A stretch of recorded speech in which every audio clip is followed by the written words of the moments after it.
periodismo investigativo. Doctor Jaime Granados, muy buenos días. Muy buenos días, ministro. Un saludo muy afectuoso y respetuoso a usted y a toda la amplia audiencia de La Hora de la Verdad. Doctor Granados, déjeme hacerle una pregunta que me trae a mí muy atormentado y no he logrado que le pongan a esto importancia, no sé si usted se la dé. Es que yo fui mucho tiempo profesor de lo que se llamaba pruebas judiciales o derecho probatorio. Y usted sabe que a uno esas cosas lo dejan marcado. Entonces, en derecho no es alegando ni diciendo boberías, sino probando. Y solamente con pruebas hay una tarifa probatoria para producir ciertos efectos en el derecho penal. Para llamar a indagatoria hay una tarifa probatoria. Sin ciertas pruebas no se puede llamar si no hay cuerpo del delito probado y si no hay una prueba seria de la responsabilidad de la persona que va a ser llamada, no puede haber indagatoria, y así el llamamiento a juicio y así por supuesto la sentencia final. Y la Corte Suprema de Justicia, en su deplorable auto que se filtró, porque aquí se filtra todo, dice, después de que habla de todas estas boberías y de todas estas circunstancias que está discutiendo, que se vislumbra la posibilidad de una responsabilidad penal. Vislumbrar es no ver claro, vislumbrar es estar confuso. Eso es lo que dice el diccionario de la Real Academia de la Lengua y todos los diccionarios de lengua española. El que vislumbra no ve, el que vislumbra no sabe, el que vislumbra tiene por allá una cosa entre las sombras y se acerca a ellas de cualquier manera. Doctor Granados, uno vislumbrando puede producir un efecto semejante como el de llamar a indagatoria al personaje más importante de la política colombiana en todo un siglo. Ministro, yo espero que usted entienda la prudencia con la que yo tengo que responder, porque aquí ya no hablo como un comentarista, como un abogado, colega suyo, javeriano también, sino hablo como abogado del presidente en un proceso que está en curso y que tiene pues profundas repercusiones para la vida institucional del país. Puedo decirle, hasta este momento, de lo que hemos revisado, que no es todavía la totalidad del proceso, porque nos han entregado 7 cuadernos de 8, y hay un material digital que no nos han entregado todavía, que conforma el último cuaderno. Pero a este instante, lo que ha revisado mi equipo que está trabajando intensamente en esa materia, y el reporte de anoche, es que no hay una sola prueba en contra del señor expresidente Álvaro Uribe Vélez. No hay una sola prueba donde él aparezca haciendo algo indebido. Así de categórico lo puedo decir, no puedo entrar en los detalles de qué conforman las piezas porque hay una reserva sumarial que me impone respetarla. Ahora, desde el punto de vista de derecho procesal penal, derecho probatorio, que usted lo ha hecho muy bien, por supuesto, vislumbrar es lo que pasa cuando uno está en una zona de nubes y que apenas empieza a ver algo, pero no todo con claridad. Una investigación comienza es con dudas, llena de dudas, y solo al final es que llega a ciertas certezas que permiten tomar decisiones. Lo lógico, desde mi punto de vista como abogado, es que ante una serie de dudas enormes y falta de información, si la Corte en su sabiduría entendió que tenía una información que debía verificar a efectos de hacer una investigación, esta debía haber sido una indagación preliminar. Pero en el caso que nos ocupa, la indagación preliminar no se dio a escondidas del presidente porque nunca se lo informaron, a pesar de 2 derechos de petición que presentamos.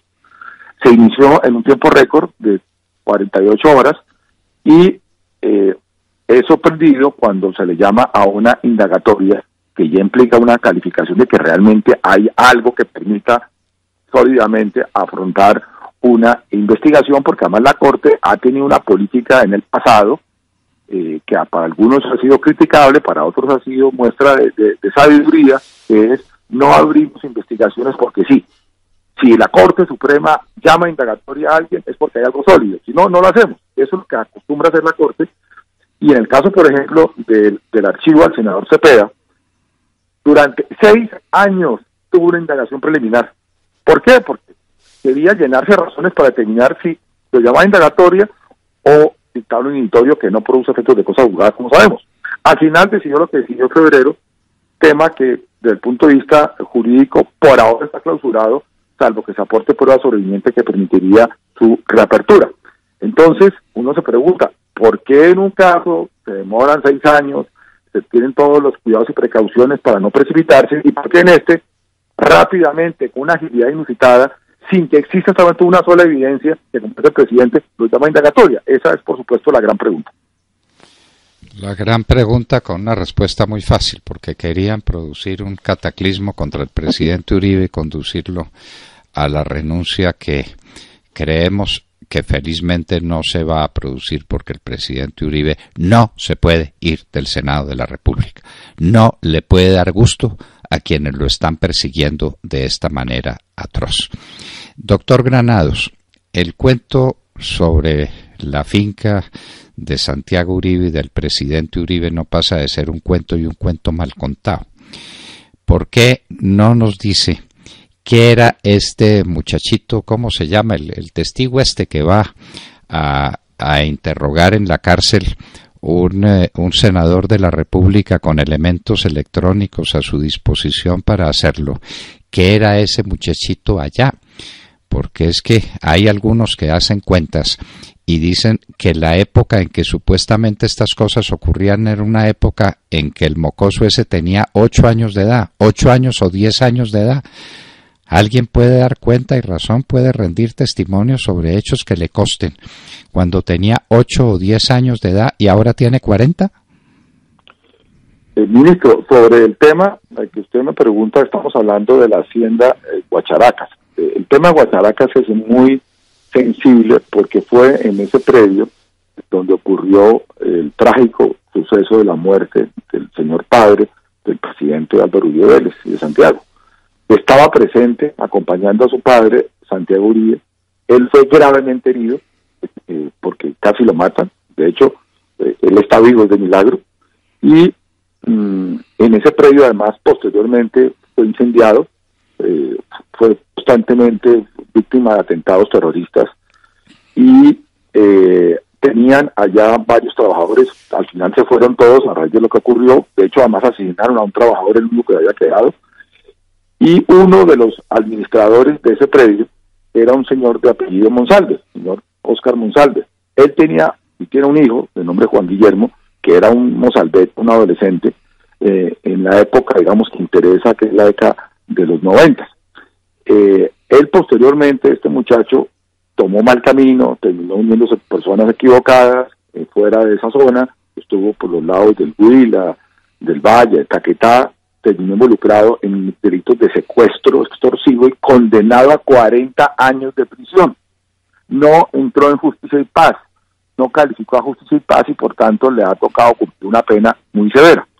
En desarrollo de una serie de visitas que hacía el senador, esa época representante de la Cámara, Iván Cepeda, escucha la versión de labios de Pablo Hernán Sierra, alias Alberto Guerrero, alias Alberto Pipintá, que había un recluso que estaba en otra cárcel que tenía información supuestamente que podía ser de interés del senador y por eso el país lo visita. Lo visita 9 veces confesadas por el senador Cepeda, reconociendo que hay certificación del INPEC e incluso solicitudes de visita. Y esa situación totalmente pues inusual, inusitada, de pedir 21 veces visitar a un recluso, 9 veces reconocidas, él admitido de que fue lo visitó con equipos de grabación, etcétera, etcétera, era para que él supuestamente preguntar por su seguridad. Imagínese, ministro, que de los más de 140.000 reclusos de Colombia fuese un senador a preguntar por la seguridad. ¿A qué horas podría trabajar? No habría tiempo en el día durante todo el año para hacer esas visitas, pero aquí había un interés especial con él. Este testigo supuestamente es el que iría a involucrar al presidente Álvaro Uribe. Pero 2 cosas importantes. Primera, ayer se supo en plena audiencia pública de Santiago Uribe Vélez por el testigo alias Monoleche que Alberto Pipintá insistentemente le decía a él, a Monoleche y a otros de los jefes paramilitares, que por favor había que encochinar, esas palabras textuales, a Álvaro Uribe y a Santiago Uribe, y que el senador Cepeda estaba ofreciendo eso. Reconoció el testigo Monoleche que a él no le consta que el senador Cepeda haya dicho eso, porque cuando fue a la cárcel después, él no le preguntó eso, no lo hablaron ese tema no se abordó, pero que Pipintá después, al día siguiente, molesto de que por qué no habían querido ayudar a Cepeda en ese tema, y fue tanta la presión de este Alberto Pipintá que terminaron solicitando que no le permitieran el ingreso más al patio donde estaban recluidos los paramilitares por esa presión. Y esto es importante porque resulta que Alberto Pipintá tenía de abogada a la misma abogada de Monsalve, y es por ese conducto que sabe el tema de Monsalve. Entonces, cuando Monsalve finalmente declara, yo lo contrainterrogo ante la Fiscalía, declaración que se hizo ante el fiscal Álvaro Osorio Chacón, un fiscal sumamente serio, muy respetado, gran trayectoria, y en presencia del abogado defensor, que en ese momento era otro que tenía el señor Monsalve, porque esto tomó varios meses, él dijo básicamente dos cosas. Una, que cuando era gobernador, el expresidente Álvaro Uribe Vélez, en la época que fue gobernador, visitó un pueblo, y que en ese pueblo dijo que había que hacer matadero, dando a entender equívocamente que era matadero, matar gente. Cuando yo lo contrainterrogo, que de qué clase de matadero, pero matadero es sacrificio de reses, que es lo que hacen las gobernaciones. Y segundo, no entender que cuando estaba de candidato presidencial llegó a un municipio con un helicóptero y que no pudo salir y que lo escoltaron los paramilitares. Cuando yo lo contrainterrogo de que si él estaba allá, dijo sí estaba allá, y cómo estaba, vestido de civil o con camuflado, no de civil, y quién lo escoltó, fue la policía. Entonces le pregunto, bueno, ¿a usted le consta algo en contra del señor expresidente Álvaro Uribe Vélez? Y dijo, no me consta nada. O sea, el supuesto testigo estrella contra el presidente Uribe Vélez reconoció a juramento que no le constaba nada contra él. Entonces la pregunta es, ¿qué interés podría tener el presidente Uribe de que cambie la versión un testigo que reconoció que no le consta nada? Entonces, lo que aquí ha habido ha sido toda una especulación construida con fines oscuros, criminales, para enlodar, para afectar al presidente Uribe, afectar a su hermano que ha sido víctima, y crear pues todo este tsunami político. Finalmente, ministro, las evidencias que están recogiendo, hoy salió públicamente la información que en Estados Unidos el senador Cepeda en el año 2009 visitó a un recluso. Hoy lo reconoció al aire en una emisora el propio senador que así fue. El debate está en que, según al parecer la versión de esta persona en Estados Unidos, es que fue a ofrecerle beneficios para declarar contra el presidente Uribe. Entonces ya son una cadena de declaraciones y de indicios que permiten eventualmente llegar a una conclusión, y es que realmente sí se estaba diciendo la verdad cuando se decía que él estaba detrás de conseguir testigos contra Álvaro Uribe Vélez y Santiago Uribe Vélez. Por tanto, estos serían elementos que podrían aportarse para solicitar una reapertura de la investigación o una nueva investigación en contra de Cepeda, porque está aflorando pruebas serias, sólidas, transparentes en esa dirección. Doctor Granados, a propósito de estas incursiones en las cárceles, porque no de otra manera las puedo llamar, yo quiero hacerle una pregunta como persona que tuvo a su cargo a través del IMPEC durante 1 año y medio la responsabilidad de manejar las cárceles de este país.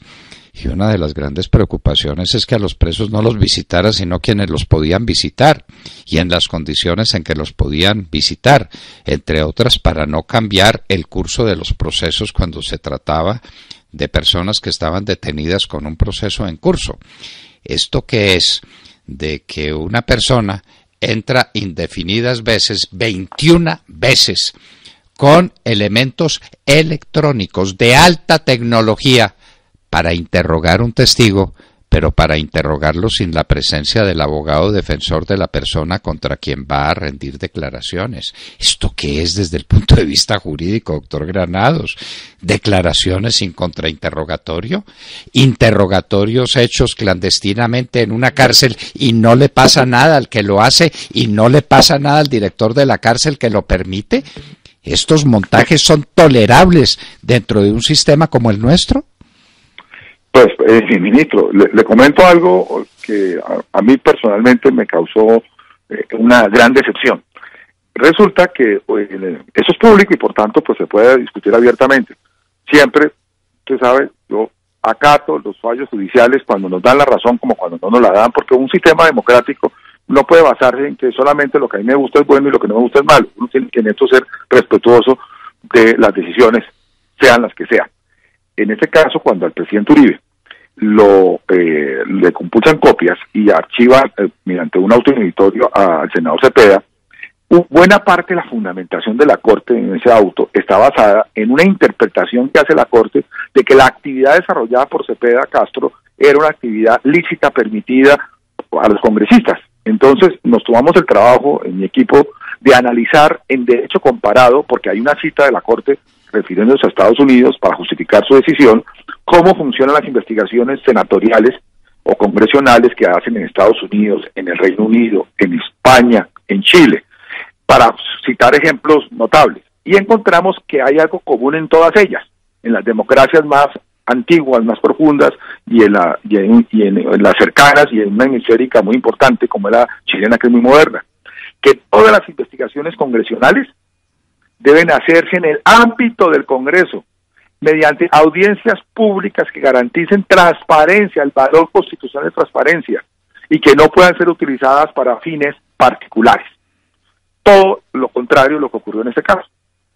Entonces, nadie discute que el Congreso no tenga el derecho y los congresistas de preguntar por las cárceles, y aquí hay una situación gravísima carcelaria, como usted bien lo ha dicho, ministro, pero una cosa es hacer indagaciones que permitan que se investigue y que llegue toda la información al Congreso y que se hagan audiencias públicas para que con presencia de todas las bancadas y de todos los interesados y transparentes se sepa lo que pasa, y si hay denuncias se hagan, y otra hacer incursiones particulares, que fue lo que hizo Cepeda Castro. Doctor Jaime Granados, y el sagrado derecho de los abogados a contrainterrogar, ¿qué vale el dicho de una persona si la persona contra quien declara no tiene la oportunidad de contrainterrogar? Dentro de un sistema judicial como el nuestro, ¿qué vale un testimonio obtenido en esas condiciones? Claro, afortunadamente, ministro, todas esas versiones recogidas no tienen ningún valor probatorio. Lo que tiene valor probatorio es lo que pasa, como usted bien lo dice, en los procesos, y allá sí hay que contrainterrogar, y cada vez que hemos contrainterrogado a estos criminales ha aflorado la verdad, y es que no tienen nada en contra del presidente Álvaro Uribe Vélez ni en contra de su hermano Santiago. Ahora, ¿qué ocurre? El daño es el daño de imagen, el daño mediático, el daño político es el que se produce, porque de tanto que se repite una mentira, pues muchas veces termina existiendo algún crédito en algunos oídos, y pues estamos hablando que son más de 10 años de estar repitiendo la misma mentira. Pero por eso mismo, estas investigaciones que tienen ese manto de que son legales, tienen que hacerse ¿cómo tienen que hacerse? Dentro de un ambiente de respeto, de transparencia, de publicidad, de equilibrio y no de persecución, que es lo que aquí desafortunadamente pasó, y que la Corte tomó la decisión de decir que esa era su tesis, y pues uno como abogado tiene que acatar, respetar los fallos, disintiendo por supuesto de esa motivación, y esperamos tener la oportunidad, ya sea con una petición de reapertura por prueba sobreviviente o con una nueva denuncia para un nuevo caso, porque hay evidencia nueva que está llegando, no conocida al momento de que se tomó la decisión inhibitoria, que muestra que efectivamente sí ha habido, o al menos podría haber existido, esa manipulación de testigos por parte de Cepeda Castro. Pero, pues, que es obvio y que todo el país la ha visto. Y lo que ha visto el país es una persecución sin misericordia del Poder Judicial contra el presidente Uribe. Usted recuerda algunas decisiones que han aflorado por allá en Medellín, fruto o producto del odio de un personaje judicial que ha odiado al presidente Uribe desde cuando eran jóvenes. Entonces es contra el presidente Uribe allá en Medellín, es contra su hermano Santiago, es contra los hijos del presidente Uribe.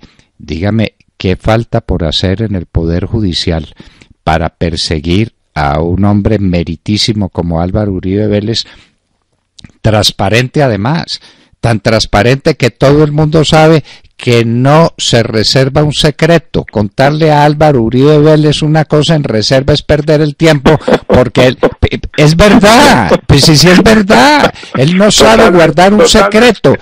Él tiene el alma, la tiene en exhibición pública permanente. Si hay alguien que no se guarda algo es el presidente Álvaro Uribe Vélez, de lo puro transparente que es. Es una persona que, pues yo cómo me quedo con esto guardado, yo lo voy a contar, y lo cuenta todo, y toda su vida está puesta al examen de los colombianos.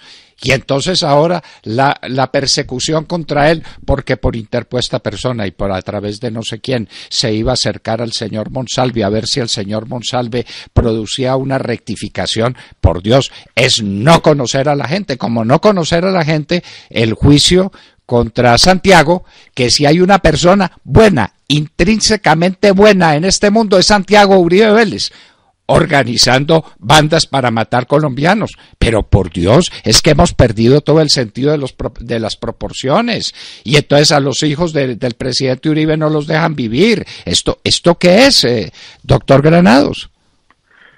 Ministro, usted ha hecho una descripción tan increíblemente clara y certera de la realidad. Es una fotografía de lo que ha pasado, usted ha descrito. Se ha instrumentalizado algunos sectores, porque hay que reconocerlo que no son todos, ni mucho menos, son minoritarios, además del Poder Judicial, en esta persecución, porque es una persecución de muchos años. Yo porque como abogado siempre tengo que tener la fe en que la justicia va al final prevalecer. El día que los abogados pensemos que la justicia no se va a alcanzar, pues tenemos que colgar nuestra tarjeta profesional, dedicarnos a otra cosa. Mientras creamos en la justicia, tenemos que luchar por la justicia, que como decía el gran maestro alemán, constituye la poesía del carácter, la lucha por el derecho. Rudolf von Jhering, ¿recuerda usted, ministro? Pues entonces, el fin en el derecho es la gran obra de von Jhering. Así es, hágame el así favor. Así es. Entonces, en este caso tenemos que luchar para que prevalezca la justicia, que el Poder Judicial se dé cuenta la verdad, y que la verdad es la que finalmente tiene que marcar el norte en estos momentos en que el país afortunadamente va a cambiar. Estamos a muy pocos días de que se produzca ese cambio, y eso tiene que traer otras consecuencias que no me corresponde a mí tratarlas. Entonces, el presidente Uribe, todos los que lo conocemos sabemos como usted lo ha descrito. Él no se guarda una palabra, un secreto, él todo lo dice, y todo es abierto siempre, en constante exposición pública, en constante diálogo con los colombianos. Nunca tiene conversaciones a solas con nadie. Eso es una característica de él. Como abogado, en muy pocas ocasiones, en una década, he podido reunirme a solas con el presidente, porque él tiene una política que todos tienen que hablarse lo más abierto posible, y solo en razones ya muy estrictamente del trabajo es que por excepción se hace una reunión distinta. Él, en el diálogo que tiene permanente con las personas, no solamente lo dice, sino que además lo promueve, porque es un hombre de una gran actividad en las redes sociales, intensa actividad, el que más en Colombia, y siempre ha dicho las cosas, es el quien tenga una prueba, quien conozca la verdad, que lo diga. Él no está pidiéndole a nadie que diga en tal sentido, que diga tal cosa, jamás, jamás. Él ha dicho algo que es una norma de vida, y así puedo decirlo con absoluta claridad, y es que él ha dicho, uno tiene que predicar con el ejemplo. Doctor Jaime, como él me dice, usted es testigo que yo nunca hago algo que después tengan que reclamarme, porque si pierdo la capacidad de ejemplo. Entonces, él lo que nos hace a nosotros, a todos los que lo conocemos, es darnos ejemplo. Y en este caso yo no puedo hacer lo que critico, yo no puedo señalar a cierta persona de realizar un delito como manipulación de testigos y hacer lo mismo. Por supuesto que no, es que es el ejemplo que hace la diferencia. Entonces es inaudito ese cargo. Pero además, en el caso de Santiago Uribe es todavía más dramático, porque Santiago Uribe fue víctima del terrorismo. A él le correspondió ver cuando a su padre lo asesinan, a él le correspondió quedar herido mortalmente, salvado de milagro. A él le correspondió ver cuando sufrir los atentados, de cómo además incendian y destruyen la finca, cómo matan a sus trabajadores, y finalmente cómo termina injustamente procesado, 2 años privado de la libertad. Imagínense ustedes eso, ministro, y le hago aquí una confidencia, porque creo que eso públicamente no se ha sabido.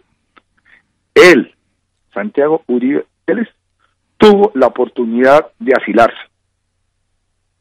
Y él dijo, no me asilo, yo estoy en Colombia, yo enfrento el proceso en Colombia, yo no puedo vivir con la ignominia de que me digan que hice algo que no hice, y aquí estoy, aquí me quedo, y siempre ha estado enfrentando durante solamente 23 años este tema, ministro, 23 años un proceso. Ni Kafka llegó a imaginarse algo como lo que ha sufrido Santiago Uribe Vélez. Ahora en este juicio está empezando a salir la verdad, y yo tengo esa esperanza de que al final, pronto, se haga justicia, se determine su inocencia y empiece el otro capítulo, y es quiénes hicieron este montaje. ¿Quiénes hicieron este montaje contra Santiago Uribe, contra Álvaro Uribe, y con qué propósito? Es que esto no es un problema de una venganza personal, esto es un problema político de vasto alcance y de grande envergadura. Y por eso quieren salir del presidente Uribe, y lo estaban consiguiendo con la renuncia del presidente Uribe, que es un imposible. El presidente Uribe no nos puede dejar, no se le puede dar gusto a quienes están en esta conjura, esto es una conjura, eso no se puede.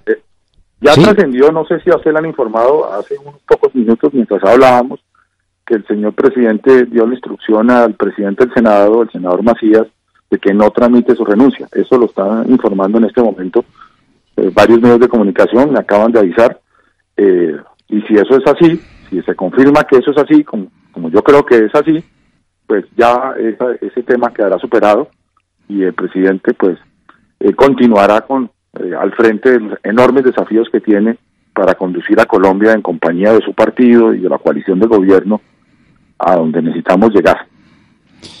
Bueno, nosotros ya habíamos alcanzado a dar esa noticia, y estamos llenos de esperanza en ese sentido, porque los de esta conjura no pueden prevalecer. Las conjuras hay que develarlas, hay que enfrentarlas, y esto es un problema político que no jurídico. Esto de los magistrados que llaman a indagatoria a una persona porque vislumbran su responsabilidad, esto no puede prevalecer. A los estudiantes de Derecho hay que decirles que en Derecho la cosa es probando y no vislumbrando, doctor Granados. Esto es una vergüenza para el Poder Judicial de Colombia. Bueno, doctor Granados, esperamos seguir contando con su presencia en la hora de la verdad, y cuando vaya a hacerse el interrogatorio a Monsalve, pues que lo hagan siquiera en la Plaza de Toros de Santa María y que cobren la boleta. Yo compro una de Barrera. Yo quiero ver eso, yo quiero ver ese espectáculo. Pero claro, es que no me lo quiero perder.